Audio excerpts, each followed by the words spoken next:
Praise the Lord. இயேசு கிறிஸ்து நாமத்திற்கு எப்போதுமே மிக ஸ்தோத்திரம். நான் உங்கள் ஜோஷுவா கேன்ஸ் டீம்லேருந்து பேசுகிறேன். லாஸ்ட் வீக் அரேபியாவில் சோல் பைபிள் ஸ்டடி பார்த்துருக்கீங்க. ராஜதூதன் பைபிள் ஸ்டடி பார்த்துருக்கீங்க, சப்போர்ட் பண்ணியிருக்கீங்க, ரொம்ப தேங்க்ஸ். அண்ட் இந்த வார டைட்டில் பவுலின் முதல் சுவிசேஷ ஊழிய பயணம். இந்த வார டைட்டில் வீடியோ அப்லோட் பண்ணியிருக்கோம், பாருங்கள். அண்ட் எங்கள் மினிஸ்ட்ரியை உங்கள் ப்ரேயரில் சப்போர்ட் பண்ணுங்கள். Thank you so much for the support. Paul history தெரிஞ்சுக்கோங்க பார்த்து. அண்ட் மோர் நிறைய வீடியோஸ் அப்லோட் பண்ணுறோம், பாருங்கள். பைபிளோட ஹிஸ்ட்ரி தெரிஞ்சுக்கோங்க. இயேசு கிறிஸ்து நாமத்துக்கு எப்போதுமே மிக ஸ்தோத்திரம். Praise the Lord. ஆமென்.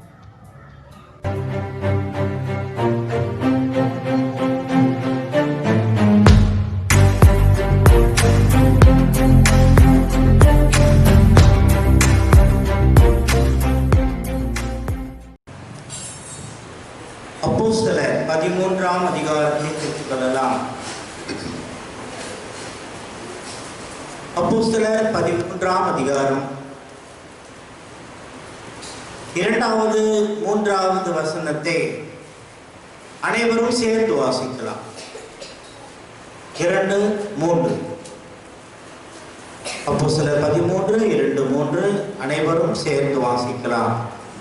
அவர்கள் கர்த்தருக்கு ஆராதனை செய்து உபவாசித்துக் கொண்டிருப்போர் பர்னபாவையும் சவுலையும் நான் அழைத்த ஊழியத்திற்காக அவர்களை பிரித்து விடுங்கள் என்று பரிசுத்த ஆவியானவர் திருவுளம் பற்றினார். அப்பொழுது உபவாசித்து ஜெபம் பண்ணி அவர்கள் மேல் கைகளை வைத்து அவர்களை அனுப்பினார்கள். பரிசுத்த ஆவியானவர் தாமே வாசித்த இந்த வசனத்தை நமக்கு ஆசீர்வதித்து தெளிவுபடுத்துவாராம். கடந்த வாரத்தின் வேத ஆராய்ச்சியினுடைய சுருக்கத்தை பார்த்து இந்த வேத ஆராய்ச்சிக்கு நாம் கடந்து போவோம். கடந்த வாரத்தில் தமஸ்குவில் இருந்து பவுல் மதில் வழியாக கீழே இறக்கிவிட்டு அங்கிருந்து அவர் அரேபியாவுக்கு போனார் என்றும் அரேபியாவிலே தேவன் அவரோடு 3 வருஷம் ஆண்டவராக இயேசு கிறிஸ்துவானவர் நேரடியாக அநேக சத்தியங்களை அவருக்கு போதித்ததாக பவுல் கலாத்திற்கு நிருபத்திலே அதை எழுதுகிறார். அதன் பிறகு தமஸ்குக்கு வருகிறார். தமஸ்குவுக்கு வந்துதான் பிறகு அவர் எருசலேமுக்கு போகிறார். எருசலேமுக்கு போய் 15 நாள் எருசலேமிலே தங்கி இருக்கிறார். அந்த 15 நாளிலே அங்க இருக்கிற விசுவாசிகள், எருசலேமில் இருக்கிற விசுவாசிகள் பவுலை ஏற்றுக்கொள்ளவில்லை. அவருக்கு பயந்தார்கள். ஏனென்றால் பவுலால் துன்புறுத்தப்பட்டவர்கள் அங்கே இருந்ததினாலே பவுலை அவர்கள் அங்கீகரிக்க முடியவில்லை. பிறகு அந்த 15 நாள் பழக்கத்திலே இருந்த பர்னபா பவுலை குறித்து அப்போஸ்தலரிடத்திலே சிபாரிசு செய்கிறதை பார்த்தோம். அப்பொழுது அப்போஸ்தலர்கள் போக்குவரத்துமாக இருந்தால், அப்போஸ்தலரிடத்திலே போக்குவரத்துமாக இருந்தால் என்றுதான் வேதத்திலே சொல்லப்பட்டிருக்கிறது. அதன் பிறகு பவுலுக்கு எதிர்ப்பு அதிகமாகிறது. பவுலை கொலை செய்ய அங்கே திட்டம் போடுகிறார்கள். அப்பொழுது சகோதரர்கள் பவுலை தர்சு பட்டணத்துக்கு அனுப்பிவிட்டார்கள். அதன் பிறகு என்ன பார்த்தோம்? தர்சு பட்டணத்திலே போன பவுல் எப்படி அந்தியோகியா வந்தார் என்பதை கடந்த வாரத்திலே பார்த்தோம். 2வதாக ஆரம்பிக்கப்பட்ட அந்தியோகியா சபையில அந்த சபை எப்படி இருக்கிறது என்று பார்த்து வரும்படி எருசலேமில் இருக்கிற அப்போஸ்தலர்களாலே அனுப்பப்பட்டவன் தான் பர்னபா. நல்ல சாட்சி பெற்றவர், அப்போஸ்தலர்களாலே ஆறுதலின் மகன் என்று அர்த்தம் கொள்ளக்கூடிய வார்த்தையினாலே அழைக்கப்பட்டவர் பர்னபா. அவருடைய எபிரேய பெயர் வேறு, அப்போஸ்தலரால் அழைக்கப்பட்ட பெயர் வேறு. பர்னபாவை அந்தியோகியாவுக்கு அனுப்புகிறார்கள். அந்தியோகியாவுக்கு போன பர்னபா அந்த சபையிலே தேவனுடைய கிருபையை பார்த்தான்.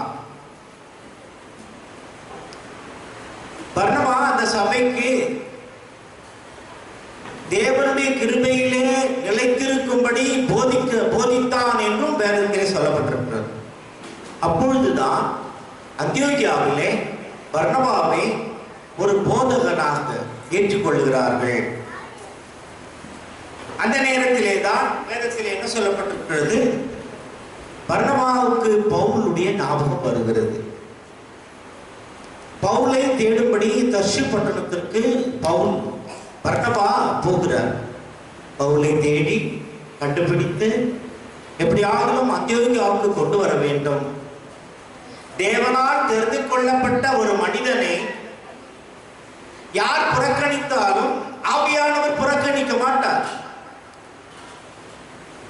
ஆவியானவர் மூலமாக ஏவப்பட்டு பர்னபா தர்ஷு பட்டணத்திற்கு போய் தேவனால் தெரிந்து கொள்ளப்பட்ட மனுஷன், தேவனுடைய ஊழியத்திற்காக அழைக்கப்பட்ட ஒரு மனுஷனை பர்னபா போய் அழைத்து வருகிறதே கடந்த வாரத்திலே பார்க்க. பர்னபா அழைத்து வந்த உடனே இங்கே என்ன பார்க்கிறோம், ஒரு வருஷம் அவர்கள் தரித்திருந்தார்கள். ஒரு வருஷம் பவுல் பர்னபா அந்த அந்தியோகியாவில் இருந்தார்கள். அந்தியோகியாவிலே பவுலையும் பர்னபாவையும் தீர்க்கதரிசிகளாயும் போதகர்களாயும் ஏற்று அவர்களை குறித்தெல்லாம் பார்ப்போம். முதலிலே பர்னபா பெயர் வருகிறது, பிறகு நீகர் பெயர் வருகிறது, பிறகு சிமியோ, சீரேன ஊரானாகிய லூக்கி, காட்பான் தேசாதிபதியாக ஏரோதுடன் கூட வளர்க்கப்பட்ட மனாயி, கடைசியில் சவுல் தீர்க்கதரிசிகளாயும் போதகர்களாயும் இருந்தார்கள். பவுல் செய்த முதல் ஊழியம் என்ன? கடந்த வாரத்திலே பார்ப்போம். பவுல் செய்த முதல் ஊழியம் என்ன? தர்ம ஊழியத்தை முதலிலே செய்தார். எருசலேமில் இருக்கிற சபைக்கு பஞ்சம் ஏற்பட்டதினாலே பவுல் முதலிலே செய்த ஊழியம் தர்ம ஊழியம். அப்போஸ்தலர் 12ஆம் அதிகாரம் 25வது வசனத்தில் அவர்கள் எருசலேமை விட்டு பர்னபாவும் சவுலும் தர்ம ஊழியத்தை நிறைவேற்றின பின்பு மார்க்கு என்னும் பெயர் கொண்ட யோவானை கூட்டிக் கொண்டு எருசலேமை விட்டு திரும்பி வந்தார்கள். இதுல இருந்து என்ன தெரியுதுன்னா, இந்த தர்ம ஊழியத்தை குறித்து வேதத்திலே கடந்த வாரத்திலே நாம் பார்த்தோம். ஒரு சபைக்கு ஒரு சபை உதவி செய்ய வேண்டும். எருசலேமில் இருக்கிற சபைக்கு அந்தியோகியாவில் இருக்கிற பரிசுத்தவான்கள் அவர்களுக்கு குறைவு இருக்கிறது, பஞ்சம் ஏற்பட்டது. அந்த பஞ்சத்திலே உதவி செய்வதற்காக பர்னபா பவுல் 2 பேர் கிட்ட அந்த பணத்தை கொடுத்து எருசலேமிலே கொண்டு போய் கொடுத்து விட்டு பிறகு அவர்கள் பர்னபாவுடைய சொந்தக்காரனாகிய மார்க்கு என்கிற யோவானை கூட்டிக் கொண்டு அவர்கள் அந்தியோகியா வந்தார்கள். இதுவரையிலே கடந்த வாரத்திலே நாம் பார்த்தோம். இந்த வாரத்திலே நாம் வாசித்த வசனத்திலே என்ன சொல்லப்பட்டிருக்கிறது? அவர்கள் கர்த்தருக்கு ஆராதனை செய்து உபவாசித்துக் கொண்டிருக்கிற போது பர்னபாவையும் சவுலையும் நான் அழைத்து ஊழியத்திற்காக அவர்களை பிரித்து விடுங்கள் என்று பரிசுத்த ஆவியானவர் திருவுளம் பற்றினார். அங்கே ஊழியம் செய்துகிட்டு இருக்காங்க. அந்த நேரத்தில் பரிசுத்த ஆவியானவர் சொல்றார், சபையிலே அந்த நாட்களிலே பரிசுத்த ஆவியானுடைய கிழி அதிகமாக இருந்தது. அப்பொழுது அந்தியோகியா பட்டணத்தில் இருந்துதான் புறஜாதியாருக்கு சுவிசேஷம் அறிவிப்பதற்காக பவுலையும் பர்னபாவையும் தேவன் தெரிந்து கொள்ளுகிறார், பரிசுத்த ஆவியானவர் தெரிந்து கொள்ளுகிறார். ஆகவே பரிசுத்த ஆவியானவர் சொல்லுகிறார் யாரிடத்திலே? அங்கே இருக்கிற தீர்க்கதரிசிகளாயும் போதர்களாயும் இருக்கிறவரிடத்திலே பரிசுத்த ஆவியானவர் சொன்னார். என்னுடைய மிக அழகாக இங்கே சொல்லப்பட்டிருக்கிறது, நான் அழைத்த ஊழியத்திற்கா? பர்னபாவையும் பவுலையும் நான் அழைத்த ஊழியத்திற்கா? குறிப்பாக அந்த அழைப்பை குறித்து நன்றாக தெளிவாக சொல்லப்பட்டிருக்கு. அவர்கள் அந்த சபையிலே போதகர்களாயும் தீர்க்கதரிசிகளாயும் இருந்தாலும் கூட சுவிசேஷ ஊழியத்திற்காக பரிசுத்த ஆவியானவராலே பிரித்து அவர்களை ஊழியத்திற்கு அனுப்ப சொல்லுகிறார். பரிசுத்த ஆவியானவரை வழிநடத்துதல் அந்த காலங்களிலே சபைகளில் அதிகமாக காணப்பட்டது. அப்பொழுது உபவாசித்து ஜெபம் பண்ணி அவர்கள் மேல் கைகளை வைத்து அவர்களை அனுப்பினார்கள். அப்படியே அவர்கள் பரிசுத்த ஆவியினால் அனுப்பப்பட்டு, நல்ல கவனிங்க, அங்க என்ன சொல்லிருக்கிறது? அப்படியே அவர்கள் பரிசுத்த ஆவியினாலே அனுப்பப்பட்டு, பரிசுத்த ஆவியானவராலே ஒரு மனுஷன் தெரிந்து கொள்ளப்பட்டு அந்த மனுஷன் ஊழியத்திற்கு அனுப்பப்படும் பொழுது அங்கேதான் இருக்கிறது கனி, அங்கேதான் இருக்கிறது பலன். நானும் ஊழியம் செய்யறேன் அப்படின்னு சொல்லிட்டு போயிட்டு ஊரெல்லாம் சுத்திட்டு வந்தா அது ஊழியம் இல்ல, அது பலன் இல்ல. பரிசுத்த ஆவியானுடைய சித்தத்தின்படி, பரிசுத்த ஆவியானுடைய அழைப்பின்படி போகிற ஊழியம் அங்கே கனி இருக்கும். ஆரம்பத்தில் அப்படிப்பட்ட கனி இருந்தது. ஆகவேதான் இத்தனை சபைகள் உருவானது. பரிசுத்த ஆவியானவர் மூலமாக பரிசுத்த ஆவியானவர் பேசும்போது அதற்கு கீழ்ப்படிந்து சுவிசேஷ ஊழியத்திற்கு போனவர்கள் இன்றைக்கு அநேக சபைகள் ஆவியானவர் மூலமாக எழுப்பப்பட்டது. சாட்சி ஆவியானவருடைய சித்தம் இல்லாமல், ஆண்டவருடைய அழைப்பு இல்லாமல் இன்றைக்கு ஊழியம் செய்து கொண்டிருந்தால் அந்த ஊழியத்திலே பலன் இல்லை. அதுதான் அவர்களே தெரிந்து கொள்ள வேண்டும். தயவுசெய்து கவனியுங்க. அப்போஸ்தலர் 22ஆம் அதிகாரம் பவுல் தன்னை குறித்து அங்கு என்ன சொல்லுகிறார் என்று தயவு செய்து கவனி. அப்போஸ்தலர் 22ஆம் அதிகாரம் 18, 19, 20, 21. அவர் என்னை நோக்கி, நீ என்னை குறித்து சொல்லும் சாட்சியை இவர்கள் ஏற்றுக்கொள்ள மாட்டார்கள். நீ என்னை குறித்து சொல்லும் சாட்சியை இவர்கள் ஏற்றுக்கொள்ள மாட்டார்கள். ஆதலால் நீ தாமதம் பண்ணாமல் சீக்கிரம் எருசலேமை விட்டு புறப்பட்டு போ. நீ சீக்கிரம் எருசலேமை விட்டு புறப்பட்டு போ பவுலிடத்திலே சொல்லுகிறார். அதுக்கு அடுத்து, அதற்கு நான், ஆண்டவரே, உம்மிடத்தில் விசுவாசமாய் இருக்கிறவர்களை நான் காவலில் வைத்து ஜெப ஆலயங்களிலே அடித்ததையும். பாருங்க, இங்க என்ன சொல்லுகிறார் பவுல்? எருசலேமிலே அவர் செய்த பரிசுத்தவான்களை துன்புறுத்தினதை இங்கே குறிப்பிட்டு சொல்லுகிறார். காவலிலே வைத்து ஜெப ஆலயங்களிலே அடித்ததையும், உம்முடைய சாட்சியாகிய ஸ்தேவானுடைய ரத்தம் சிந்தப்படுகிற போது, உம்முடைய சாட்சியாகிய ஸ்தேவானுடைய ரத்தம் சிந்தப்படுகிற போது நானும் அருகே நின்று அவனை கொலை செய்வதற்கு சம்மதித்து அவனை கொலை செய்தவர்களின் வஸ்திரங்களை காத்து கொண்டிருந்ததையும் இவர்கள் அறிந்திருக்கிறார்களே. எல்லாவற்றையும் இங்கிருக்கிறவர்கள் அறிந்திருக்கிறார்கள். நான் இங்கே என்னென்ன கொடுமை செய்தேனோ அவைகள் எல்லாவற்றையும் இவர்கள் அறிந்திருக்கிறார்கள். அப்படியானால் பவுலுடைய எண்ணம் என்ன? ஆண்டவரே, நான் இவர்கள் மத்தியிலே ஊழியம் செய்ய வேண்டும். சில பேர் என்ன சொல்லுவாங்க? என் ஜனத்தாரிடத்திலே ஊழியம் செய்ய வேண்டும், என் ஜாதியிடத்திலே ஊழியம் செய்ய வேண்டும், நாட்டாரிடத்திலே ஊழியம் செய்ய வேண்டும். அது மனிதனுடைய எண்ணங்களாக இருக்கிறது, தவிர தேவனுடைய சித்தம் இல்லை. பரிசுத்த ஆவியானவர் அனுப்பும் பொழுது நல்ல கவனிங்க, அவர் எங்கே அனுப்ப சித்தமா இருக்கிறார் அங்கேதான் கூட்டிட்டு போவார், அங்கேதான் அழைத்து கொண்டு போவார். ஆகவே இங்க என்ன பார்க்கிறோம்? அப்பொழுது அடுத்த வசனத்துல பாருங்க, தெளிவா வருகிறது. 21. அதற்கு அவர், நீ போ, நான் உன்னை தூரமாய் புறஜாதிகளிடத்திலே அனுப்புவேன் என்று சொன்னார் என்றார். பாருங்க, இதை சொல்லும் பொழுது பவுல் அப்போஸ்தலர் 22ஆம் அதிகாரத்திலே அவன் பேசிக் கொண்டிருக்கிறான். அவனுடைய அழைப்பானது எப்படி இருந்தது, நான் என்ன நினைத்தேன் என்பதை இங்கே தெளிவுபடுத்திக் கொண்டிருக்கிறான். அதுக்கு ஆண்டவர் என்ன சொல்லுகிறாரா? நீ போ, நான் உன்னை தூரமாய் தூரமாய் பிரஜாதிகளிடத்தில் அனுப்புவேன் என்று சொன்னார் என்றான். யாருக்கு இங்கே இந்த அழைப்பு வரும்? பரிசுத்த ஆவியானவருக்கு கீழ்ப்படிந்து நடக்கிற சபையிலே, பரிசுத்த ஆவியானவர் கீழ்ப்படிந்து நடக்கிற பரிசுத்தவான்கள் மத்தியிலே தான் இது நடக்கும்.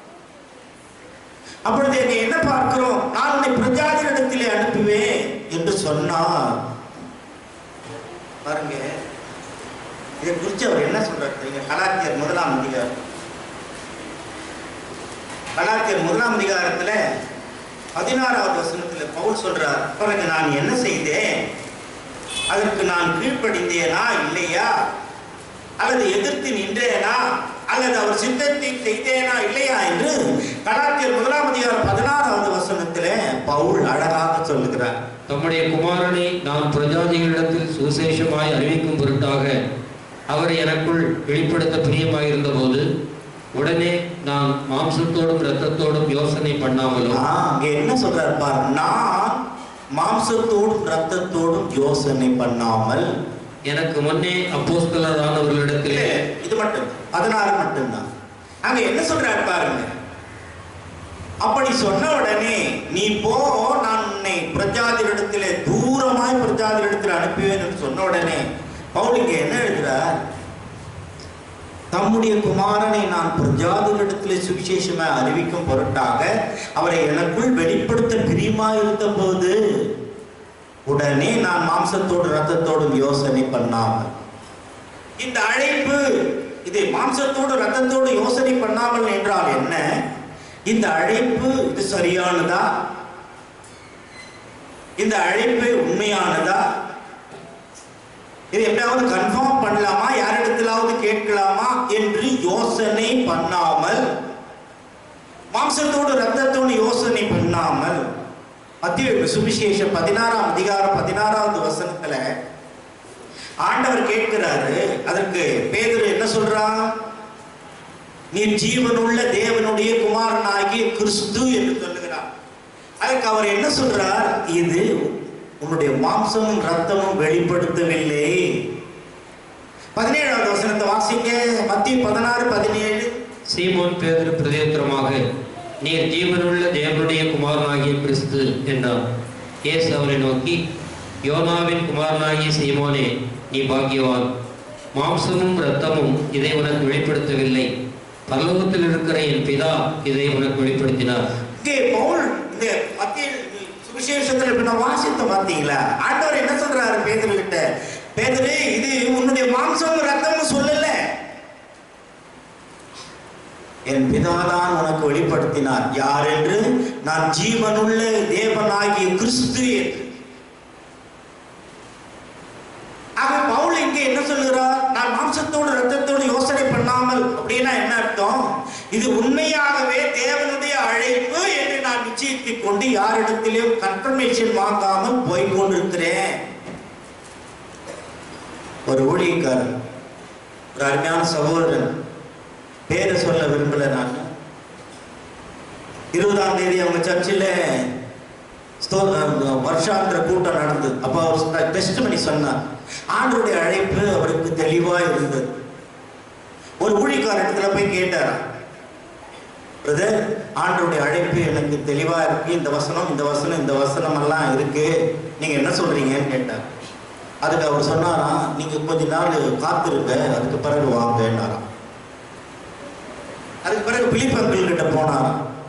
பிலிப் அங்கிள் கிட்ட போய், அங்கிள், இது மாதிரி ஆண்டவருடைய அழைப்பு இந்த வசனம் இந்த வசனத்திலலாம் இருக்கு, ஆகவே நான் ஊழியத்திற்கு வந்திருக்கேன் அப்படின்னு சொன்னார். பிலிப் அங்கிள் சொன்னாராம், எனக்கு ரொம்ப சந்தோஷம், உண்மையாக இது தேவனுடைய அழைப்பு தான், ஆகவே நிச்சயமாக நீ காத்திரு, கர்த்தர் உன்னை பயன்படுத்துவார். என்ன தெரியுது? ஒரு ஊழியக்காரர் என்ன சொல்றாரு? இல்ல இல்ல, நீங்க இன்னும் கொஞ்ச நாள் வெயிட் பண்ணுன்றாரு. இன்னொரு ஊழியக்காரர் என்ன சொல்றாரு? ஆமா, கரெக்ட், இது தேவனுடைய அழைப்பு தான், ரெகனைஸ் பண்றாங்க. பவுல் யாருக்கிட்டையும் போய் கேட்கலங்க, பவுல் யாருக்கிட்டையும் போய் கேட்கல. உண்மையாகவே அது தேவனுடைய அழைப்பு என்று, தேவனுடைய சித்தம் என்று அவனுக்குள்ளே தெளிவு வந்ததினால்தான் அவன் அரேபியா தேசத்திற்கு போனான். எதற்காக அரேபியா போனான்? உண்மையாக தேவனுடைய அழைப்பு, இது உண்மையாக தேவனுடைய அழைப்பு என்று அறிந்து கொண்டு அரேபிய தேசத்திற்கு போய் 3 வருஷம் ஆண்டவருடனே அவருடைய சத்தியத்தை கேட்டுக்கொண்டிருந்தான். அவர் போதிக்கிறதையெல்லாம் கேட்டுக்கொண்டிருந்தான். அதான் கலாத்தியரில் நாம் ஏற்கனவே வாசித்தோம். கலாத்தியர் முதலாம் அதிகாரம்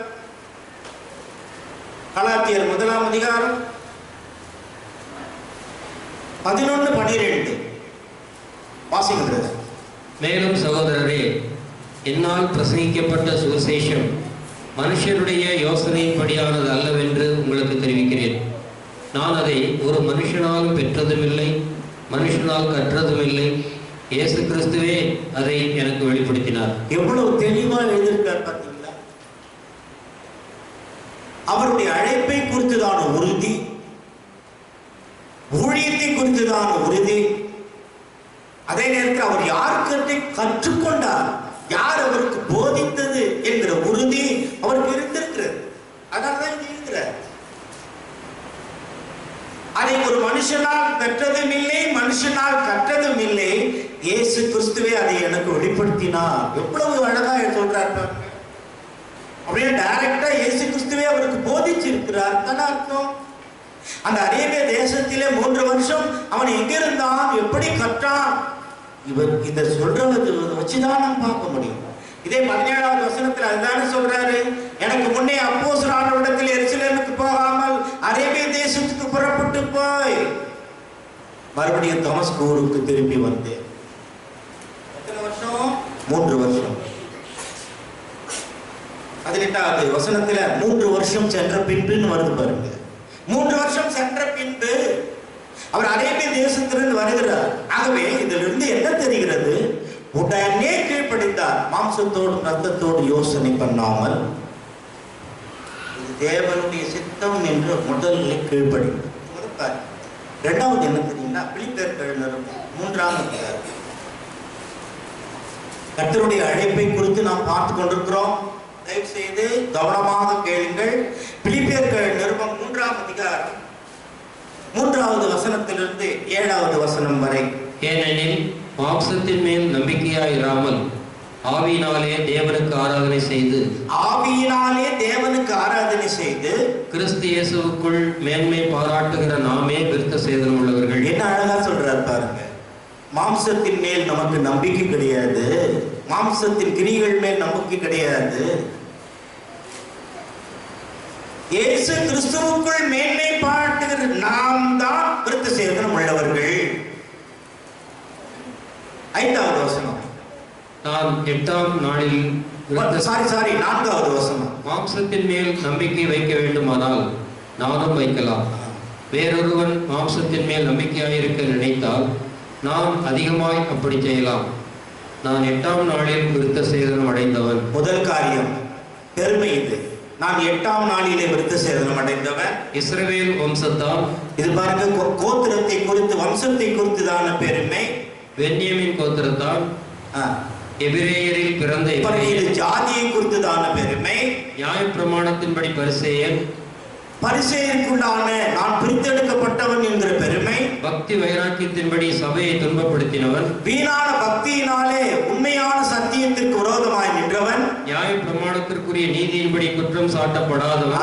நியாயப்பிரமாணத்தின்படி குற்றம் சாட்டப்படலைன்னா நியாயப்பிரமாணத்தினாலே ரட்சிக்கப்படுகிறது, நியாயப்பிரமாணத்தினாலே பாவம் மன்னிக்கப்படுகிறது. ஆகவே அடுத்த வசனம். ஆகிலும் எனக்கு லாபமாய் இருந்தவைகள் எவைகளோ அவைகளை கிறிஸ்துவுக்காக நஷ்டம் என்று எண்ணினேன். இதைத்தான் பவுல் சொல்லுகிறார். மாம்சமான காரியங்கள், நான் அந்த ஜாதி, நான் இந்த ஜாதி, நான் உயர்ந்தவன், நான் அந்த கோத்திரம், நான் இந்த கோத்திரம், இப்படி அல்ல. அதைத்தான் அவர் சொல்லுகிறார். நானும் அப்படி பெருமை பாராட்டலாம். ஆனால் இயேசு கிறிஸ்துவுக்காக நான் எல்லாவற்றையும் கிறிஸ்துவுக்காக நஷ்டம் என்று எண்ணினேன். இன்றைக்கு பிரியமானவர்களே, நன்றாக கவனியுங்கள். நல்ல ஊழியக்காரர் என்றால் அவரிடத்திலே இப்படிப்பட்டதான மாம்சத்துக்குரியதான காரியங்கள் இருக்காது. ஆனால் பவுல் அதை எழுதுகிறார் பாருங்கள். மாம்சத்தின்படி நம்பிக்கை இராமல் ஆவியினாலே நாம் தேவனுக்கு ஆராதனை செய்கிறோம். மாம்சத்தின்படி நாம் இல்லை. எங்கிருந்து வந்தோம், எங்கே பிறந்தோம், எங்கே என்ன செய்தோம், நாம் யார், நீங்கள் யார், இப்படி இல்லை. ஆகவேதான் நம்முடைய சபையிலே, நம்முடைய தரிசனத்திலே எல்லா ஜாதியிலிருந்து வந்தவர்கள், எல்லா பாயில. ஏன்?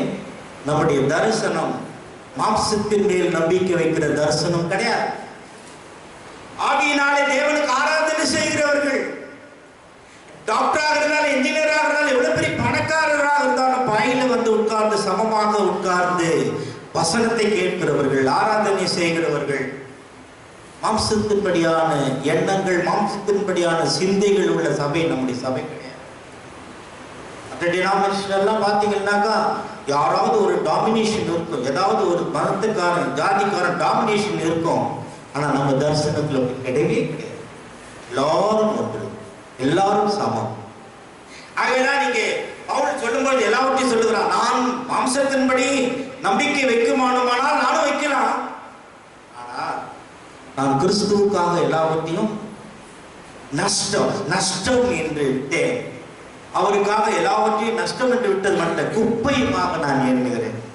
எந்த மதம், எந்த ஜாதி, எந்த மொழியும் நம்மளை ரட்சிக்காதே, பரலோகத்துக்கு கொண்டு போகாது. இந்த மாம்சத்துக்குரியதான காரியத்தை எவ்வளவு தெளிவாக பவுல் இங்கு எழுதுகிறார் பாரு. ஆகவே நம்ம எல்லோரும் ஒரே ரத்தத்தினாலே மீட்கப்பட்ட பிள்ளைகள். நம்ம எதிலிருந்து வந்திருந்தாலும் சரி, எந்த ஜாதி மதத்திலிருந்து வந்திருந்தாலும் சரி, இயேசு கிறிஸ்துவுக்குள் ஆவிக்குரியவர்களாக ஆராதனை செய்கிறவர்களாகத்தான் இருக்கிறோமே தவிர மறுபடியும் மாம்சத்தை பார்ப்பது கிடையாது. அதுதான் பவுல் இங்கே எழுதுகிறார். மூன்றாவதாக 2 கொரிந்தியர் 5ஆம் அதிகாரம், 2 கொரிந்தியர் 5ஆம் அதிகாரம் 16-17 வாசிக்கிறது. 16-17. ஆகையால் இது முதற்கொண்டு நாங்கள் ஒருவனையும் மாம்சத்தின்படி அறியோம். நல்ல கவனிங்க ப்ளீஸ், நல்ல கவனிங்க. ஆகையால் இது முதற்கொண்டு நாங்கள் ஒருவனையும் மாம்சத்தின்படி அறியோம். நீ யாரு? நீ எங்கிருந்து வந்த? நீ எந்த ஊரு? நீ என்ன ஜாதி? நம்முடைய தரிசனத்தில் இதை பற்றி கேட்கவே மாட்டாங்க. நீங்க யாரு பிரதர்? நீங்க என்ன ஜாதி? நீங்க எந்த ஊரு? கேட்பாங்களா? கேட்க மாட்டாங்க. சகோதரா, சகோதரியே, நீ இயேசு கிறிஸ்துவின் ரத்தத்தினால மீட்கப்பட்ட பரிசுத்தவானா, ஸ்தோத்திரம், பிரைஸ் தி லார்ட். இதுதான் நம்முடைய தரிசனத்துல. நீங்க எந்த ஊர்ல வந்தீங்க, உங்க பேக்ரவுண்ட் நீங்க என்ன அப்படின்னா கேட்கறது கிடையாது. இயேசு கிறிஸ்துவின் ரத்தத்தினாலே கழுவப்பட்டு மீட்கப்பட்டு பரிசுத்தவான் என்றால் பிரைஸ் தி லார்ட். அடுத்தது அவர் என்ன சொல்றார்? நாங்கள் கிறிஸ்துவையும் மாம்சத்தின்படி அறிந்திருந்தாலும். என்ன அழகா சொல்றாரு பாருங்க பவுல். நாங்கள் கிறிஸ்துவை மாம்சத்தின்படி அறிந்திருந்தாலும் அப்படின்னா என்ன? இயேசு கிறிஸ்து யூத வம்சத்திலே பிறந்தார், நான் யூத, இயேசு கிறிஸ்து யூத வம்சத்திலே பிறந்தார், அந்த பெருமை இல்லை. அதை நாங்க அறிந்திருக்கிறோம். அவர் யூத வம்சத்திலே தான் பிறந்தார், நாங்களும் யூதர்கள் தான்.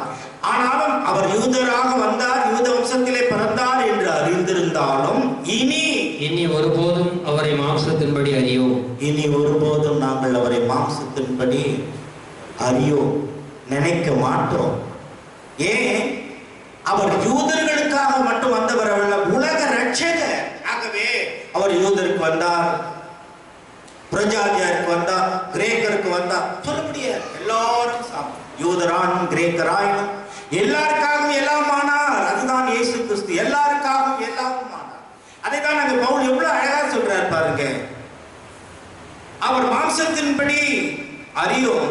நாங்கள் கிறிஸ்துவை மாம்சத்தின்படி அறிந்திருந்தாலும் இனி ஒருபோதும் அவரை மாம்சத்தின்படி அறியோம். இப்படி இருக்க ஒருவன் கிறிஸ்துவுக்குள் இருந்தால் புது சிருஷ்டியாயிருக்கிறான், பழையவைகள் ஒழிந்து போயின, எல்லாம் புதிதாயின. இந்த வசனம் எதற்கு சொல்லியிருக்கு தெரியுங்களா? நான் இந்த ஜாதியிலிருந்து வந்தேன், நான் இந்த பேக்ரவுண்ட்ல இருந்து வந்தேன், நான் யூதன், நான் கிரேக்கன், நான் புறஜாதியா, இது எல்லாம் ஒழிந்து போனது. இந்த வசனத்தை வேற எதுக்கெல்லாம் எடுத்து யூஸ் பண்ணுவாங்க. ஆனால் இது எதற்காக சொல்லப்பட்டது? மேல இருக்கிற வசனத்தையும் கீழே இருக்கிற வசனத்தையும் படிச்சு பாருங்க. என்ன எதற்காக இது பவுல் இங்க எழுதுகிறார்?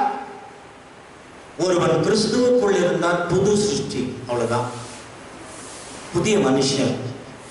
அவனுக்கு எந்த ஜாதி பேரும் வைக்கக்கூடாது, எந்த கோத்திர பேரும் வைக்கக்கூடாது, எதையும் வைக்கக்கூடாது. அவன் புது சிருஷ்டி, அவன் புது மனிதன், அவன் விசுவாசி, அவன் என் சகோதரன், அவ்வளவுதான். அதெல்லாம் அவர் சொல்றாரு பாருங்க. ஆகவே பவுலுடைய அழைப்பு எவ்வளவு தெளிவாக இருக்கிறது பாருங்க. கலாத்தியர்கள் நிருபம் 2ஆம் அதிகாரம்.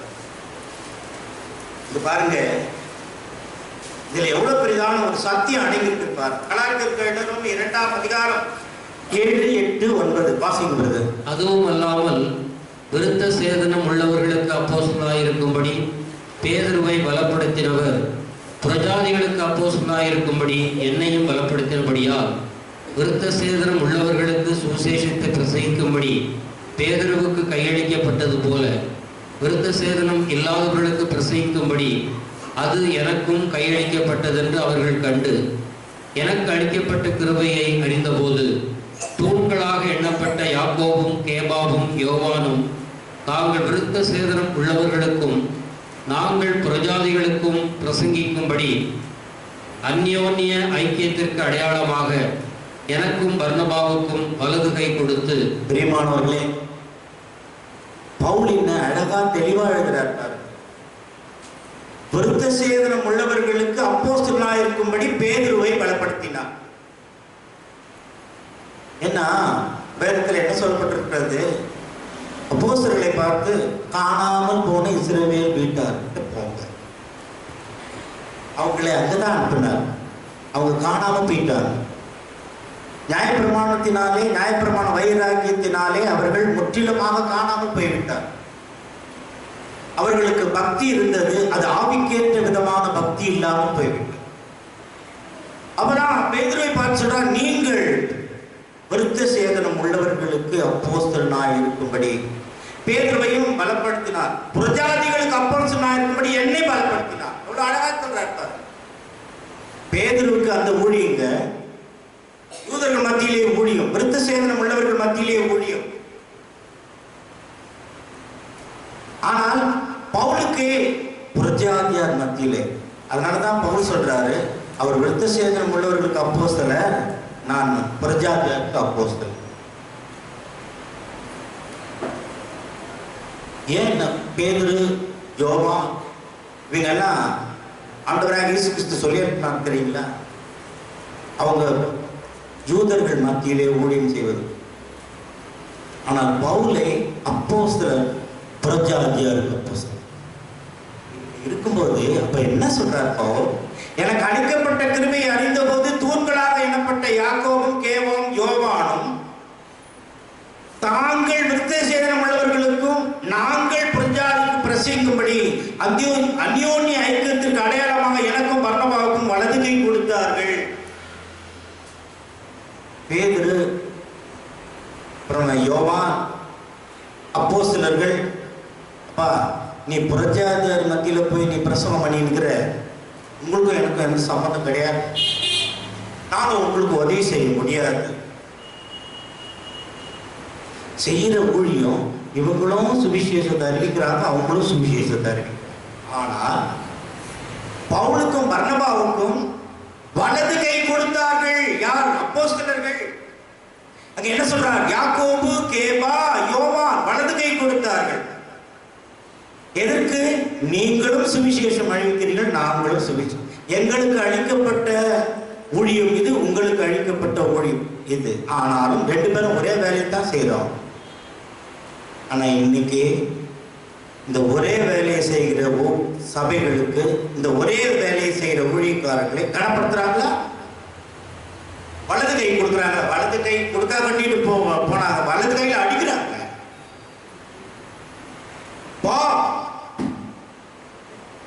ஆனா வேதத்தில் என்ன தெளிவா சொல்லியிருக்கு?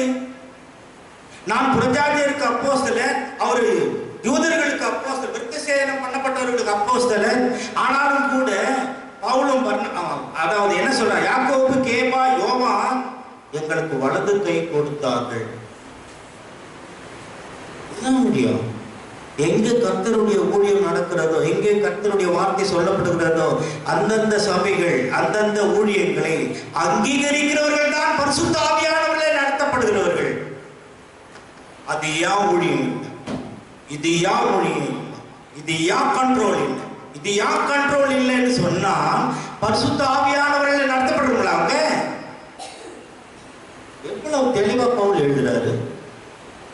நான் புரட்சியாருக்கு அப்போஸ்தலனா இருந்தாலும் எனக்கும் பர்னபாவுக்கும் வலது கை கொடுத்தாங்க. வலது கை கொடுத்தார்கள் என்றால் என்ன? எங்களுக்கு உதவி செய்தார்கள், எங்களுக்கு போதித்தார்கள், எங்களை நடத்தினார்கள். வலது கை கொடுக்கறதுனா என்ன அர்த்தம்? உதவி செய்யறது மட்டும் இல்லை, பக்கபலமாக நிற்பது, என்ன தேவையோ அதை சந்திப்பது, ஆவிக்குரிய காரியத்திலே மற்ற எல்லா காரியத்திலும் உதவியாக இருப்பது. ஆனால் இன்றைக்கு அப்படி இருக்கிறதா? இல்லையே. அப்படிதான் பரிசுத்த ஆவியானவர் இன்றைக்கு வேத ஆராய்ச்சியின் மூலமாக நம்மோடு பேசிக் கொண்டிருக்கிறார். பிரியமானவர்களே, பாம்பை போல வினா உள்ளவர்களாக, புறாவை போல இருங்க. கடைசி காலம் அப்படிதான். என்ன நடக்க போகுதுன்றது தெரிஞ்சுக்கணும். அவ்வளவு தூரத்துல ஒரு மிருகம் வருதுன்னா அந்த காலடி சத்தத்தை இந்த பாம்பு தன்னுடைய சரீரத்தின் மூலமாக உணர்ந்து கொள்ளும். டக்குன்னு ஓடி போய் எங்கன்னா முற்புதட்டும். ஆனா பைபிள் என்ன சொல்லிக்குது? பேதையோ நெடுக போய் சிக்கிக்கொள்கிறது. நம்ம பேதைகளை தேவனுடைய சத்தியத்தை தெளிவாக நாம் புரிந்து கொண்டிருக்க வேண்டும். இது யார், இது யார், எப்படிப்பட்டது, எப்படிப்பட்டது. ஆகவேதான் இந்த வேத ஆராய்ச்சி உங்களுக்காக பரிசுத்த ஆவியானவர் ஒழுங்கு செய்திருக்கிறார். நீங்கள் வளரும் போதே ஆவிக்குரிய காரியத்திலே தெளிவாய் வளர வேண்டும். 100 ஆடுல ஒரு ஆடு காணாம போயிடுச்சு பாருங்க. ஏன் காணாம போயிடுச்சு? 100 ஆண்டுல ஒரு ஆடு காணாம போயிடுச்சு. ஏன் காணாம போயிடுச்சு?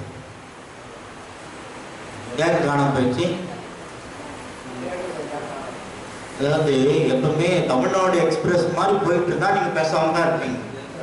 அதனாலதான் இடையில நான் ஒரு கேள்வி கேட்கிறேன். இப்போ 100 ஆடுல ஒரு ஆடு காணாம போயிடுச்சுன்னு சொல்லியிருக்கு பைபிள்ல, ஓமையில. ஏன் அந்த ஆடு காணாம போயிடுச்சு? அது இஷ்டப்படி போயிடுச்சு. அது இஷ்டப்படி போனதுனால காணாம போயிடுச்சு.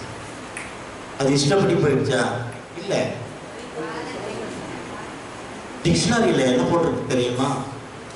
அது கவனக்குறைவினாலே காணாம போயிடும். ஆடுங்க மேய்ஞ்சிக்கிட்டே இருக்கும். சில ஆடுங்க என்ன பண்ணும், பின்னாடி இருக்கும். அதை மேய்ஞ்சிக்கிட்டு இருந்தாலும் தலையை தூக்கி பார்ப்போம். தெரியுமா உங்களுக்கு? ஆடுங்க தான் இருக்குதா இல்லையா? கவனக்குறைவினாலே காணாமல் போன ஆடு அந்த ஆடு. அது பாட்டுக்கு வேண்டிக்கிட்டே இருந்தாங்க. அந்த கூட்டம் போயிடுச்சே, அதுக்கு பிறகு தேடினா எங்க கிடைக்கும்? கிடைக்காத. கவனக்குறைவினாலே, கவலை தாட்சியத்தினாலே, ஜாக்கிரதையா இல்லாததினாலே அது காணாம போயிடுச்சு. ஆக நாம கூட கவனக்குறைவினாலே இது எது சத்தியம் எது சத்தியம் இல்லை என்று தெரிந்து கொள்ள வேண்டும். இது கடைசி காலத்திலே நாம் வாழ்ந்து கொண்டிருக்கிறோம். இப்பொழுது பவுலுடைய முதல் சுவிசேஷ பயணத்தை குறித்து நாம் பார்க்கிறோம். பவுலுடைய முதல் சுவிசேஷ பயணம் இப்ப சார்ட் இருக்குது. தயவு செய்து எல்லாரும் ஒன்று வாங்கிக்கிங்க. பவுலுடைய சுவிசேஷ பயணம் என்ன செய்தார்கள்? போதகர்களும் தீர்க்கதரிசிகளும் அவர்கள் தலையின் மேல் கை வைத்து அவர்களை ஊழியத்திற்கு அனுப்பினார்கள். இப்போ ஊழியத்தை நாம பார்ப்போம். முதல்ல நல்லா பாருங்க, அவர்கள் அந்தியோகியாவிலிருந்து செலிக்கியா பட்டணத்துக்கு வந்து, அந்த சார்ட்ல பாருங்க, அந்தியோகியாவிலிருந்து துறைமுக பட்டணம் செலிக்கியாவுக்கு வராங்க. அந்தியோகியாவிலிருந்து 17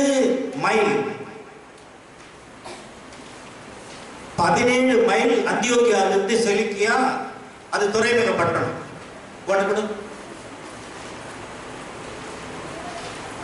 பாருங்க, அந்தியோகியாவிலிருந்து செலிக்கியா 17 மைல் நடந்து செலிக்கியா பட்டணத்துக்கு, செலிக்கியா துறைமுகத்துக்கு வருகிறார். செலிக்கியா துறைமுகத்திற்கு வந்து அங்கிருந்து கப்பல் ஏறணும். அதை பாருங்க, அங்கிருந்து கப்பல் ஏறணும். யார் யார் வராங்க தெரியுமா? பர்னபா, பவுல், மார்க்கு என்கிற யோவான். 3 பேர் இப்ப ஊழியத்துக்கு கிளம்பிட்டாங்க.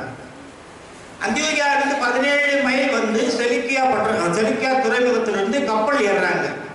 கப்பல் ஏறி சீப்பூர் தீவுக்கு வருகிறார்கள். 3 பேர் எங்க வராங்க? சீப்பூர் தீவுக்கு வருகிறார்கள். தயவு செய்து அப்போஸ்தலர் 13ஆம் அதிகாரம் 4வது 5வது வசனத்தை வாசிக்க கேட்போம். அப்படியே அவர்கள் பரிசுத்த ஆவியினால் அனுப்பப்பட்டு செலிக்கியா பட்டணத்துக்கு வந்து கப்பல் ஏறி அங்கிருந்து சீப்பூர் தீவுக்கு போனார்கள். சாலமி பட்டணத்தில் வந்தபோது அவர்கள் யூதருடைய ஜெப ஆலயங்களில் தேவ வசனத்தை பிரசங்கித்தார்கள்.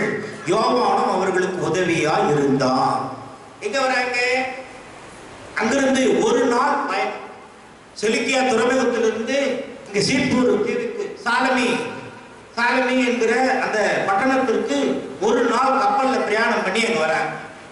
அங்கே கப்பல்ல பிரயாணம் பண்ணி வந்த பிறகு அங்கே யூதருடைய ஜெபாலயங்களில் தேவவசனத்தை பிரசங்கித்தார்கள். மார்க்கு என்கிற யோவான் அவங்களோடு கூட இருந்தான். பிறகு என்ன நடக்கிறது? பிரசங்கித்தார்கள். அங்கிருந்து 100 மைல் பாப்பே பட்டணம். இது சீப்பூர் தீவு. சீப்பூர் தீவுக்கு சொந்தக்காரன் யார் தெரியுமா?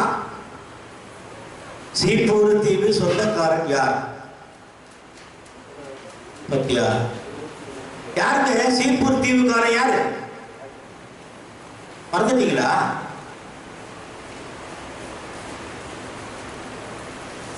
சீப்பூர் தீவான் யாரு? இங்க பாருங்க, இங்க பார்க்காதீங்க, சாட்டை பார்க்காதீங்க. சீப்பூர் தீவு யாரு? யாரு? ஏன் அது சொல்லாம உட்காந்துக்கிறீங்க? பர்னபாவுடைய சொந்த ஊர் சீப்பூர் தீவு. இப்ப என்ன பண்ணாங்க? சாலமியில அங்கே யூதருடைய ஜெபாலயங்களிலே தேவவசனத்தை பிரசங்கித்தார்கள். அங்கே என்னாவது நடந்ததாக இங்கே பதிவு செய்யப்படவில்லை. அங்கிருந்து 100 மைல் நடந்து பாப்போ, அது ஒரு துறைமுகப்பட்டணம். இந்த பாப்போ துறைமுகப்பட்டணத்துக்கு வராங்க. இந்த சாலமி இருக்கு பாருங்க, இது ஒரு துறைமுகப்பட்டணம். இதுல நல்ல கவனிங்க, ஆப்பிரிக்காவுக்கு போற கப்பல், கிரேக்கு தேசத்துக்கு போற கப்பல், ரோமாபுரிக்கு போற கப்பல், இந்த கப்பல் எல்லாம் இந்த சாலமியிலே தங்கி சில நாள் கழித்து தான் கப்பலை அங்கிருந்து எடுப்பார். அங்கே ஊழியத்தை முடித்துக்கொண்டு பவுலும் பர்னபா யோவானும் பாப்பே பட்டணத்துக்கு வருகிறார். அங்கிருந்து 100 மைல் நடந்து இங்க வராங்க. இதுவும் துறைமுக பட்டணம் தான். இந்த கப்பல் இங்க வந்தால் இதுல ஏறிக்கொள்ளலாம். அது நின்றுகிட்டு இருக்கிற அந்த நாட்களை வீணாக்காதபடிக்கு சுவிசேஷ ஊழியம் செய்யணும்.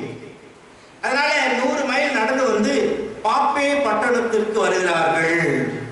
6வது வசனத்திலே அவர்கள் பாப்பே பட்டணம் வரைக்கும் தீவை கடந்து வந்து பரியேசு என்னும் பேர் கொண்ட மாய வித்தைக்காரனும் கள்ளத்திற்கு ரகசியமான ஒரு யூதனை கண்டார்கள். நான் உங்களுக்கு ஏற்கனவே சொன்னேன், இயேசு அப்படின்னு சொல்லிட்டு பேர் உள்ளவங்க இருக்கிறாங்க. அதனாலதான் இயேசு கிறிஸ்து என்று சொல்ல வேண்டும் என்று நான் போன வாரத்துக்கு முதல் வாரத்தில் உங்களுக்கு சொல்லியிருக்கேன். ஜெபிக்கும் பொழுது எப்படி முடிக்க வேண்டும் என்று சொன்னேன்? இயேசு கிறிஸ்துவின் நாமத்தினால் ஜெபம் கேளும் நல்ல பிதாவே. இயேசுவின் நாமத்தினால் ஜெபம் கேளும் பிதாவே என்று சொல்லுவது அவ்வளவு சரியானது அல்ல. ஏங்க அப்படி சொன்னா ஜெபம் கேட்காதா? கேட்கும், ஆனால் அது சரியான முறை அல்ல. இயேசு கிறிஸ்து என்றால், கிறிஸ்து என்றால் ஜெயித்தவர், வெற்றி பெற்றவர், அபிஷேகம் பண்ணப்பட்டவர்.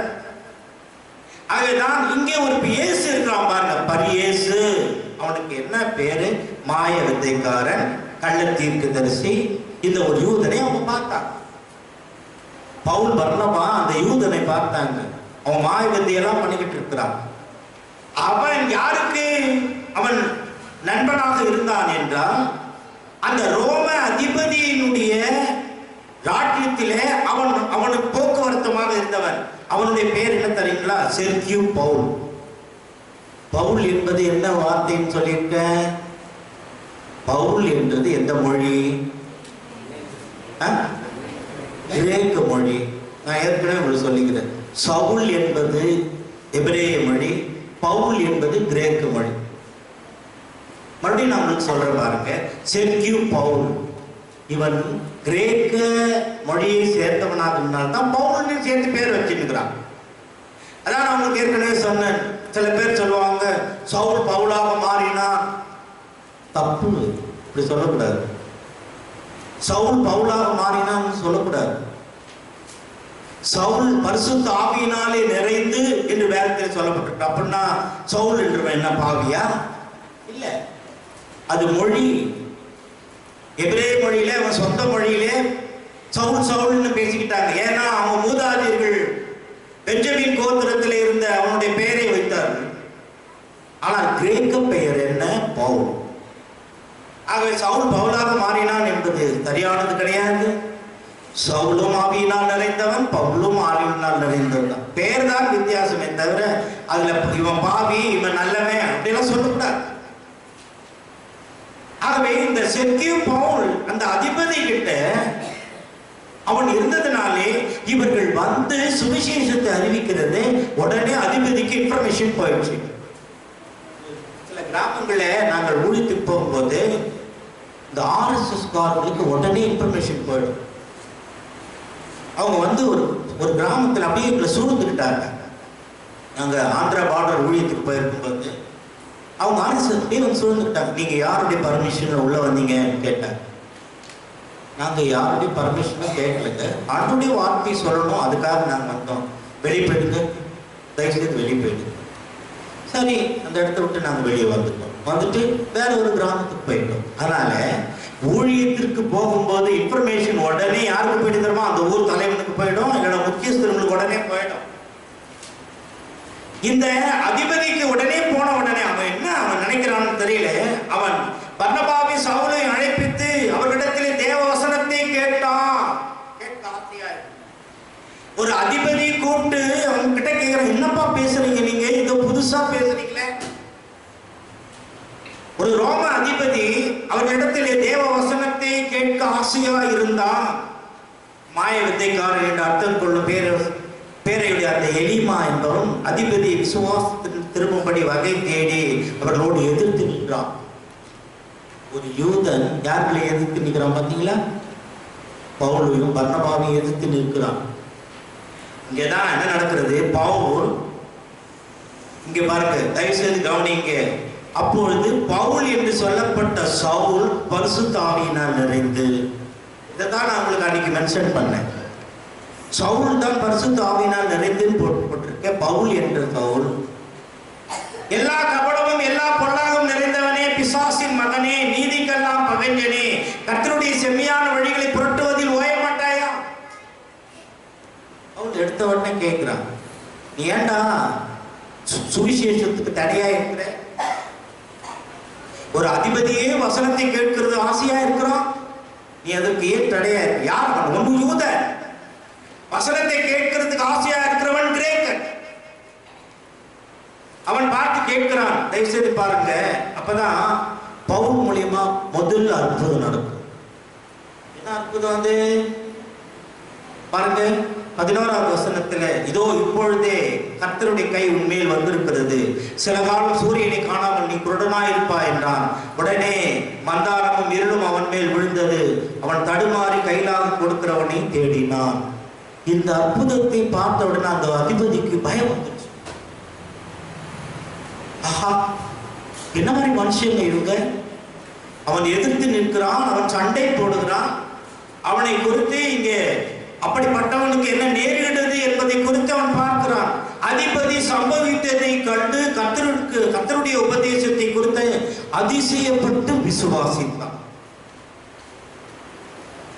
அதிசயப்பட்டு ஒரு அதிபதி, ரோம அதிபதியே விசுவாசியா மாறிட்டார். ஆனால் இந்த எலிமா என்பவன் என்ன சொல்லப்பட்டிருக்கிறது? குருடனாய் மாறி போனான். பவுல் செய்த முதல் அற்புதம் இதுதான். பவுலை ஏன் அப்போஸ்தலர் என்று சொல்கிறார்கள் தெரியுமா? அவன் தேவனால் போதிக்கப்பட்டவன். அவன் மூலியமாக அற்புதங்கள் அடையாளங்கள் செய்தது நடந்தது. பரிசுத்த ஆவியானவர் அவனோடு கூட இருந்தார். அநேக சபைகள் அவனால் ஸ்தாபிக்கப்பட்டது. ஆகவே அவனை அப்போஸ்தலர் என்று வேதம் சொல்லுகிறது. அதுக்கு பிறகு பாருங்க, அங்கே பாப்பு பட்டணத்திலே இந்த அதிசயமான காரியம் நடக்கிறது. அது நடந்து முடிந்த உடனே 13வது வசனத்திலே, பின்பு பவுலும் அவனை சேர்ந்தவர்களும் பாப்பு பட்டணத்தை விட்டு கப்பல் ஏறி பம்பிலியாவில் இருக்கும் பெர்கே பட்டணத்திற்கு வந்தார்கள். பாத்தீங்களா, இங்கிருந்து அப்படியே மேல போகுது பாருங்க, கப்பல் மேல போகுது. பம்பிலியா பட்டணத்தினுடைய பெர்கே, அந்த தேசத்தினுடைய பட்டணம் பெர்கே. இங்க மேல பாருங்க, ஆசியா கொடுத்திருக்க பாரு, ஆசியா கொடுத்திருக்கேன், பிசிதியா கொடுத்திருக்கிறேன், பம்பிலியா கொடுத்திருக்கிறேன், கலாத்தியா கொடுத்திருக்கிறேன். இந்த முதல் பயணத்திலே இவைகளெல்லாம் முக்கியமான இடங்கள். இப்போ அங்கே பாப்பே பட்டணத்தில் இருந்து கப்பல் மூலமாக பம்பிலியா தேசத்தில் இருக்கிற பெர்கே பட்டணத்திற்கு வந்தார்கள். இந்த பெர்கே பட்டணம் இருக்கு பாருங்க, அப்போஸ்தலர் 13ஆம் அதிகாரம் 13வது வசனத்திலே சொல்றார், பின்பு பவுலும் அவனை சேர்ந்தவர்களும் பாப்போ பட்டணத்தை விட்டு கப்பல் ஏறி பம்பிலியாவுக்கு இருக்கும் பெர்கே பட்டணத்துக்கு வந்தார்கள். யோவான் அவர்களை விட்டு பிரிந்து எருசலேமுக்கு திரும்பி போனார். இங்கே ஒரு சம்பவம் நடக்கிறது, நல்ல கவனிங்க.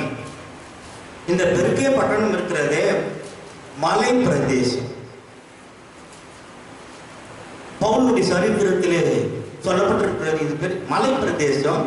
அவர்கள் போனது உஷ்ண காலம். அந்த பட்டணத்தில் இருக்கிற எல்லா ஜனங்களும் காய்ச்சலினால் அவதிப்பட்டு கொண்டிருந்தார்.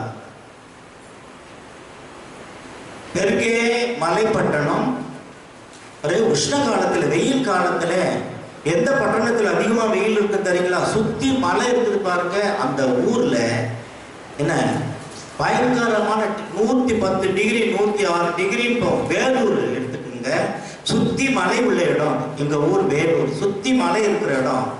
கோடை காலத்துல வெயில் காலத்துல பயங்கரமான வெயில். டெம்பரேச்சர் நீங்க பாத்தீங்கன்னா மெட்ராஸை விட அதிகமா இருக்கும் வேலூர்.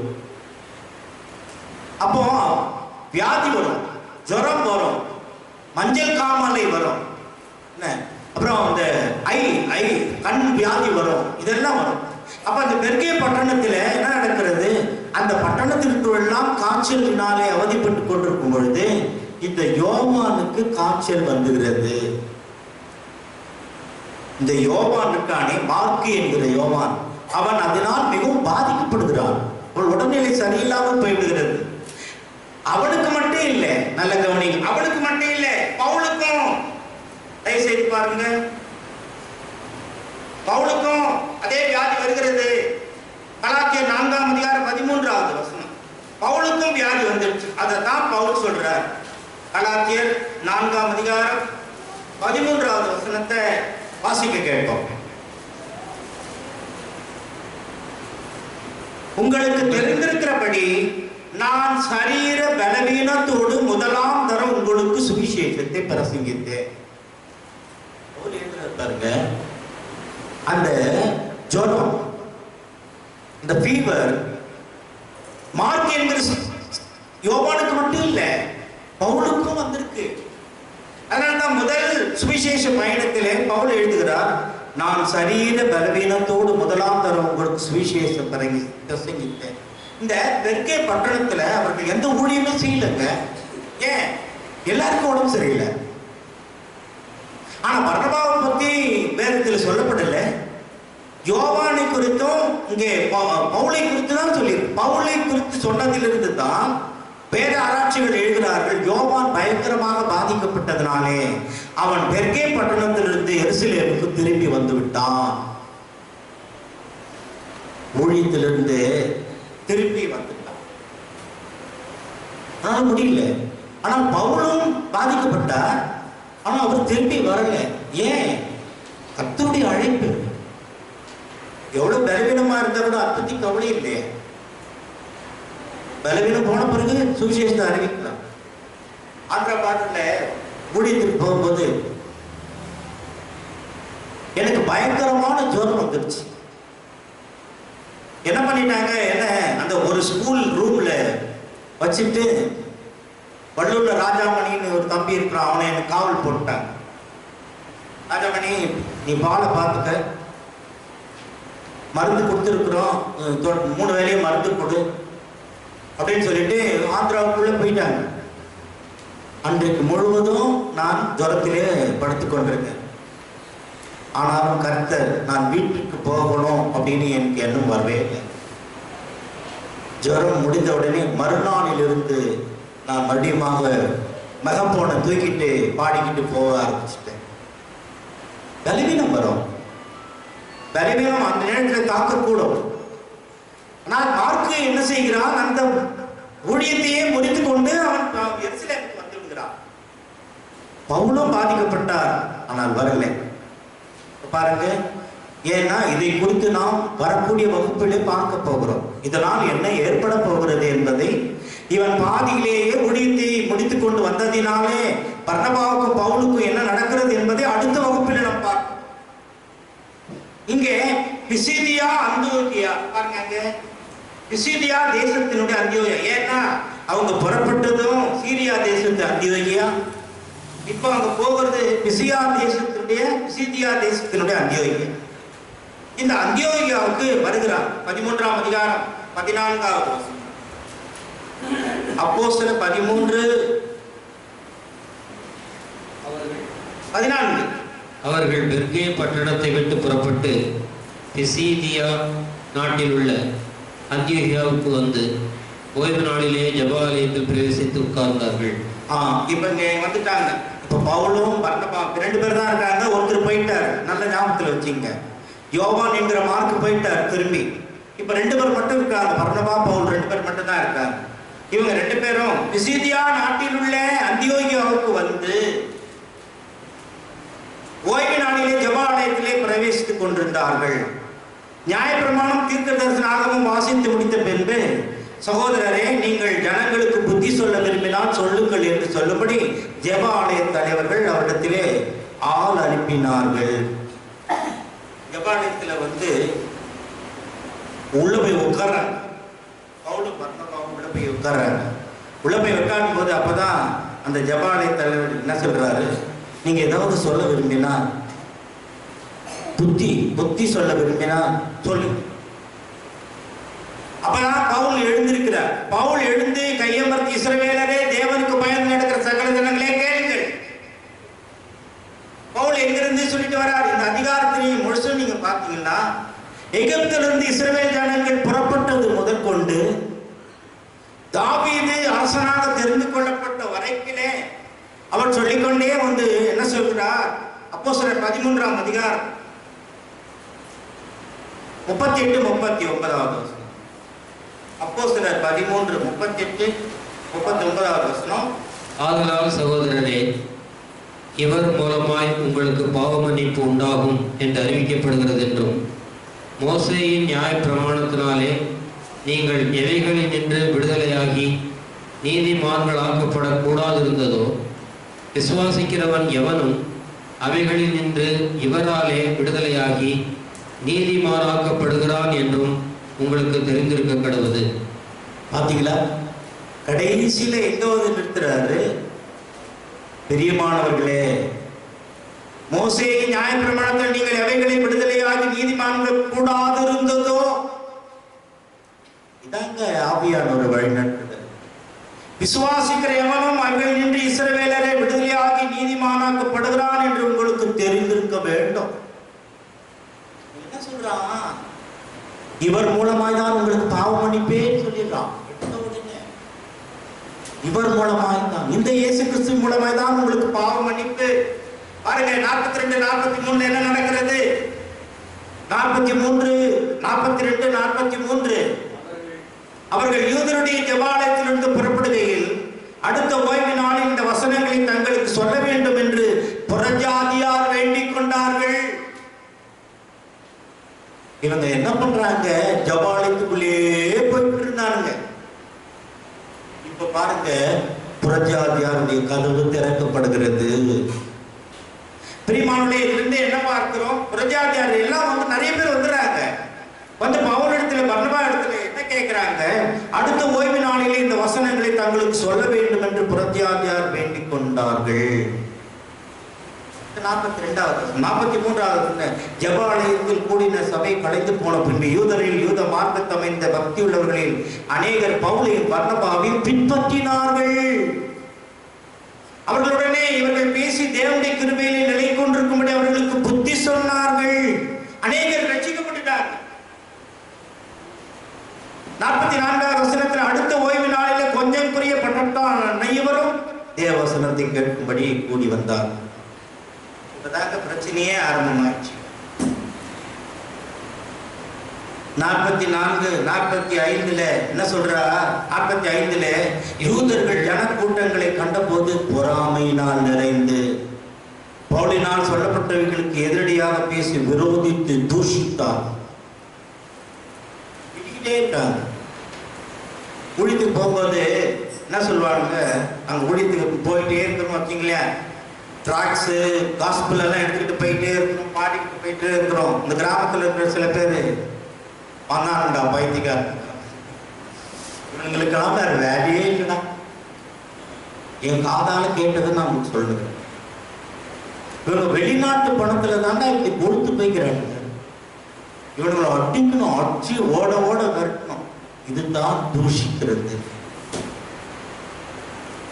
சுவிசேஷ ஊழியத்திலே எவ்வளவு தூஷணம் இருக்கிறது. நான் கொஞ்சம் தான் உங்களுக்கு சொல்லிக்கிறேன். எவ்வளவு வார்த்தைகள் எல்லாம் கேட்டிருக்கிறேன். நான் அதெல்லாம் இங்கிருந்து நான் சொல்றதுக்கு விரும்பல. அதே போல அவர்கள் என்ன பண்றாங்க, விரோதித்து தூஷித்தார்கள். என்னென்ன திட்டினாங்களோ தெரியாது. ஒட்டுமொத்தமா பவுல் தூஷித்தார்கள் எதிராக. அப்பதான் அவங்களுக்கு என்ன நடக்கிறது? 46வது வசனத்தில் அப்பொழுது பவுலும் பர்னபாவும் தைரியம் கொண்டு அவர்களை நோக்கி, முதலாவது உங்களுக்கே தேவ வசனத்தை சொல்ல வேண்டியதா இருந்தது, நீங்களோ அதை தள்ளி உங்களை நித்திய ஜீவனுக்கு அபாத்திரராய் தீர்த்துக் கொள்கிறபடியினால் இதோ நாங்கள் பிரஜாதிக்கு போகிறோம். நாங்கள் பிரஜாதிக்கு போகிறோம். 46வது வசனத்தில் சொல்கிறார், நாங்கள் பிரஜாதிக்கு போறோம். பிரஜாதியார் தான் நித்திய ஜீவனை நியமிக்கப்பட்டார்கள். அழகா எழுதி பாருங்க. 48வது பிரஜாதியார் அதை கேட்டு சந்தோஷப்பட்டு கர்த்தருடைய வசனத்தை மையப்படுத்தினார்கள். நித்திய ஜீவனுக்கு நியமிக்கப்பட்டவர்கள் எவர்களோ அவர்கள் விசுவாசித்தார்கள். பவுலும் பர்னபாவும் அழகாக பிரசங்கம் பண்றாங்க பிரஜாதியார் மத்தியில. பிரஜாதியார் அநேகர் ரட்சிக்கப்படுறாங்க, அநேகர் ரட்சிக்கப்படுகிறார். அதான் யூதர்கள் என்ன பண்றாங்க தெரியுமா? அப்போஸ்தலர் 13ஆம் அதிகாரம் 50வது வசனத்துல இது இன்னைக்கு கூட உலகத்துல நடக்குது. என்ன நடக்குது? யூதர்கள் பக்தியுள்ள கனமுள்ள ஸ்திரீகளையும் பட்டணத்து முதலாளிகளையும் ஏவி விட்டு பவுலையும் பர்னபாவையும் துன்பப்படுத்தும்படி செய்து தங்கள் எல்லைக்கு புறம்பே அவர்களை துரத்தி விட்டார்.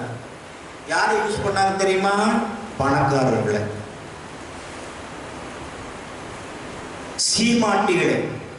டிரான்ஸ்லேஷன் என்ன போட்டிருக்கு தெரியுமா? அந்த தேசத்து சீமாட்டிகளையும் முதலாளிகள், பெரிய பெரிய பணக்காரர்களையும் ரோம அதிகாரத்திலே போய் கம்ப்ளைண்ட் பண்ணி பிராது பண்ணி அவங்களை முதல்ல இந்த பட்டணத்தை விட்டு வெளியே. சாதாரண ஆள் போய் சொன்னா ரோம அதிகாரி கேட்க மாட்டான். பெரிய பெரிய பணக்காரர்கள் சொன்னாதான் கேட்பான். இன்னைக்கு கூட பெரிய பெரிய பணக்காரர்கள் தான் சபையை ஆக்கிரமிக்க பார்க்கிறார். பெரிய பெரிய பணம் நிறைய பணம் இருக்குது. ஏன் குழப்பற? நான் பார்த்துக்கிறேன். இன்றைக்கு நடக்கிறது. அன்றைக்கு அந்த யூதர்களுடைய தந்திர பார்வை, பணக்காரர்களை ஏவி அவர்களை பட்டணத்தை விட்டே விரட்டி விட்டார். அப்ப நடந்த சம்பவத்தை சொல்லி நான் முடிக்க போறேன். அப்பொழுது அப்போஸ்தலர் 13ஆம் அதிகாரம் 51வது வசனத்திலே இவர்கள் தங்கள் கால்களில் படிந்த தூசி அவர்களுக்கு எதிராக உதறி போட்டு இக்கோனியா பட்டணத்திற்கு போனார்கள். காலில் இருக்கிற தூசியை தட்டிட்டு போனா என்ன அர்த்தம் உங்களுக்கு தெரியுமா?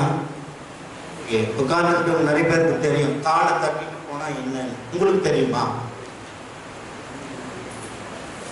ஒரு பட்டணத்திலிருந்து இன்னொரு பட்டணத்திற்கு, ஒரு பட்டணத்துல எதிர்க்கிறாங்க, ஏற்றுக்கொள்ள மாட்டேன்றாங்க. உடனே இந்த பவுலுக்கு பர்னபாவுக்கு எப்படி தெரிஞ்சது? பவுலுக்கு எப்படி தெரிஞ்சது?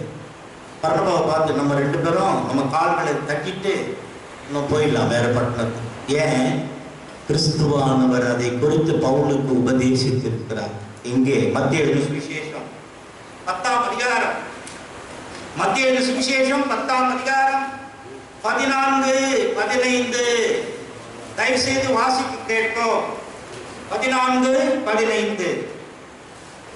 எவனாகிலும் உங்களை ஏற்றுக்கொள்ளாமலும் உங்கள் வார்த்தைகளை கேளாமலும் போனால் அந்த வீட்டையாவது பட்டணத்தையாவது விட்டு புறப்படும் போது உங்கள் கால்களில் படிந்த தூசியை உதறி போடுங்கள். நியாய தீர்ப்பு நாளிலே அந்த பட்டணத்திற்கு நேரிடுவதை பார்க்கிலும் சோதோம் கொமோரா நாட்டிற்கு நேரிடுவது லகுவாயிருக்கும் என்று மெய்யாக உங்களுக்கு சொல்கிறேன். பாருங்க, ஆண்டவர் சொன்ன இந்த வார்த்தை பவுலுக்கு ஞாபகம் வந்தது. நான் உங்களுக்கு ஏற்கனவே சொன்னேன், பவுல் நியாய பிரமாணத்தை தான் கமாலியல் காலேஜிலே படித்தார்.